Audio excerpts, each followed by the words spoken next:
Hi, welcome to Die Rolling. I'm Adam, and today I'm here to talk to you about Lady's Choice, a card game about love and treachery in Victorian times. Now, before I get into gameplay, I need to point out from the offset that this game is going to offend some people. The game has got some negative attribute cards, and it also, just generally, the theme may offend people. If the idea of essentially catfishing your friends into marrying you offends you, then you should probably turn this video off. This game is definitely not for you. If, however, you are after a tongue-in-cheek Victorian dating game, then stay tuned and see what you think to Lady's Choice. Now, I'm going to just talk you through how you play this game to give you a general idea of, well, the game. In this game, you take it in turns to be the catch, who is a lady with many suitors looking to pick one to marry. The other players are the gentlemen trying to win your affection. So I've set up a game of Lady's Choice here, and I just wanted to go through the rounds with you. So we have our lady over here who has 2 love to give, and we have our gentleman characters here. Now, the gentlemen start off with 4 attributes each, and then the deck of attributes are just here, and there is a biological clock card here, and we'll get to what happens when we get to that. There's also some true love cards here, which these are used to give additional love to characters, and when we come down to draw, this will break ties. So on each round, the gentlemen get to go first, starting with the gentleman who's on the left-hand side of the lady. So this is going to be this guy over here. So he's going to take a look at his cards. Now, in his hand, he's got some positive cards and negative cards. And I understand he gets to do 2 things. The first thing he can do is he can boast about this, which is essentially he'll take one of his cards and he'll show everybody his card and boast about it. Now, the whole way through this game, I highly recommend that you do this in character. So come up with an idea of who your character is and try to play it as that person. It makes the game much more enjoyable. So in this case, we would boast about having stunning abdominal muscles. Well, don't you know, Miss Pennyworth, that I have stunning abdominal muscles? So this would go back into his hand, and we would draw an additional card, which we keep to ourselves. He's got impeccable handwriting. The next gentleman will go, and his choice is he can also boast, or he can discard one of his cards face down and draw 2 cards to replace it.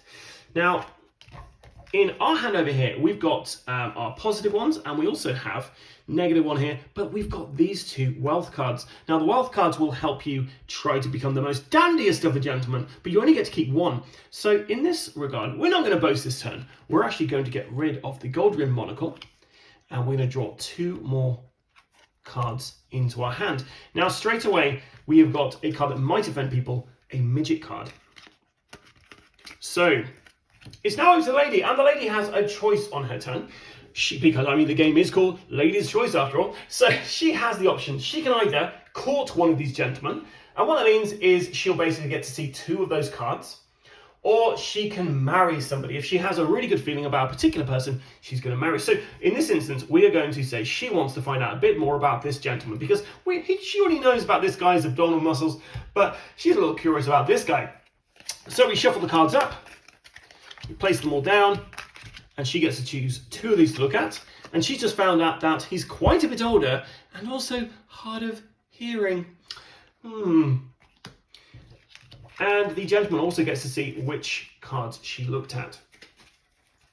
Now, you keep doing this until you get down to the point where the lady is ready to marry, or the biological clock card has been revealed. So as soon as this is revealed, when it's the lady's turn, she doesn't get a chance to court. She has to marry somebody.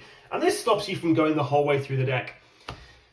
So when the lady decides to marry someone, she gives all of her love to give cards to that person. And just from the offset, she's banking her money on this guy here. He seems the best. So she's going to give both of her love cards over here. So this gentleman is going to have these love cards.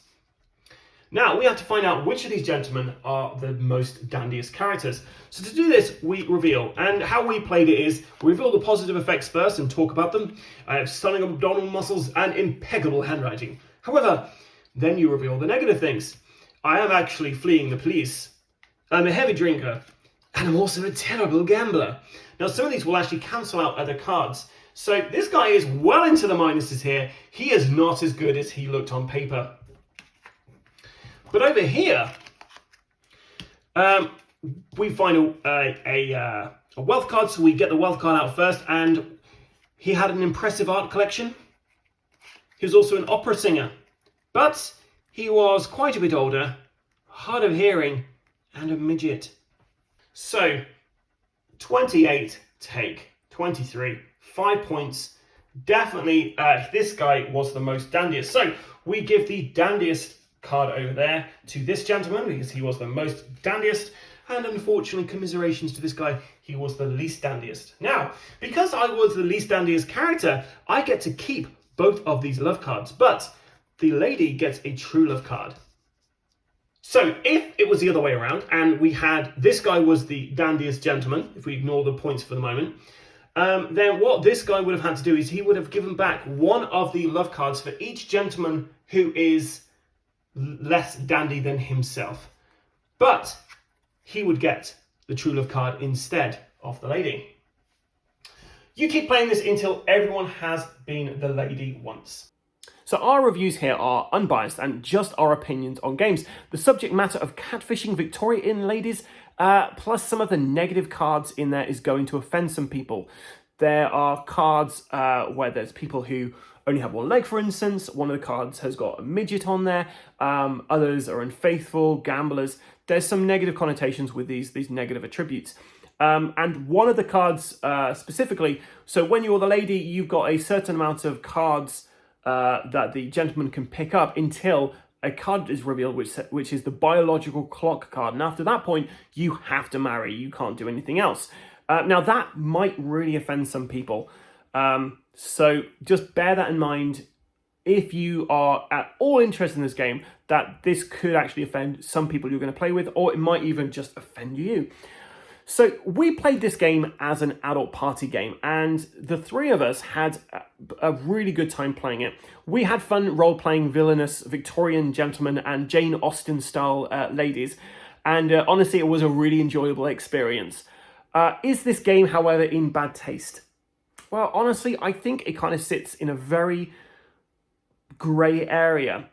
This kind of reminds me in a way of Cards Against Humanity, where some people find it very offensive, and other people quite enjoy that kind of humour. Now, I'm not saying you have to have a dark or sick sense of humour to play this game, but, you know, I just really want to point out this game could offend you. However, from the point of view of Die Rollin, we all really enjoyed this game. When we played it together, we had about a minute and a half worth of just pure uncontrollable laughter at the absolute ridiculousness of what this poor lady had to put up with. So it was great fun. Jamie really enjoyed it. Will really enjoyed it. I really enjoyed it. And I hope you enjoy it too. This is definitely a game that, although I compare it to Cards Against Humanity in kind of like an adult theme kind of way, the actual gameplay for this game is really fun. It's really good, like, especially if you are role-playing it as the lady and the gentleman themselves. You can have a really fun evening just being the best Miss Pennyworth you can, or Gentleman John, maybe. Whatever kind of accent you want to do. But it's good fun with good people, and it's definitely something that I think that you should play. Now, we normally go buy, play, or avoid on this, and when we did our review, it was definitely a buy from Jamie, and it was a buy from Will, and it was also a buy from me. But is it still a buy? I think it is still a buy. This is a triple buy from Die Rollin.